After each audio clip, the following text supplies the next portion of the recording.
രാഹുൽ ഈ പ്രളയകാലത്തേക്ക് അനുസ്മരിപ്പിക്കുന്ന തരത്തിലേക്കൊക്കെയുള്ള ദൃശ്യങ്ങളാണ് നമ്മൾ കാണുന്നത്. ഒരു ഒറ്റ രാത്രി പെയ്ത മഴയ്ക്കാണ് ഇത്രയധികം വെള്ളപ്പാച്ചിൽ, മലവെള്ളപ്പാച്ചിൽ ഉണ്ടായത്. കൂടാതെ മുല്ലപ്പെരിയാറിൽ ജലനിരപ്പ് ഉയരുന്നു. അങ്ങനെ വിശദാംശങ്ങൾ എങ്ങനെയാണ്?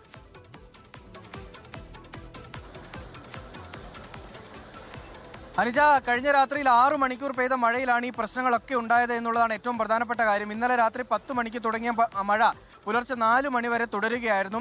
പലയിടത്തും നമ്മളിപ്പോൾ നിൽക്കുന്നത് കൂട്ടാറിലാണ്. ഇവിടെയൊക്കെ ഈ കൂട്ടാറിനോട് ചേർന്നുള്ളൊരു ചെറിയ ടൗൺ പോലെ വേണമെങ്കിൽ ഉള്ള സ്ഥലമാണ്. അവിടെയൊക്കെ മുഴുവൻ വെള്ളം കയറി തോടും ഒക്കെ കരകവിഞ്ഞൊഴുകി വഴി ഗതാഗതമൊക്കെ പൂർണ്ണമായിട്ടും തടസ്സപ്പെട്ട് നിൽക്കുന്ന സ്ഥിതിവിശേഷമാണ്. മാത്രമല്ല, കൂട്ടാർ ടൗണിൽ ഒരു ട്രാവലർ ഒഴുകി പോകുന്ന ദൃശ്യവും ഇന്ന് രാവിലെ നമ്മൾ കണ്ടതാണ്. അത്തരത്തിലുള്ള സംഭവ വികാസങ്ങളായിരുന്നു ഇന്നലെ രാത്രിയിൽ പെയ്ത മഴയെ തുടർന്ന് ഇടുക്കിയിൽ ഉണ്ടായത് എന്നുള്ളതാണ് ഏറ്റവും പ്രധാനപ്പെട്ട കാര്യം. വലിയ തരത്തിൽ ആശങ്ക ഉണ്ടാക്കുന്ന അളവിലേക്ക് മഴ പെയ്തു എന്നുള്ളതാണ് ഏറ്റവും പ്രധാനപ്പെട്ട കാര്യം.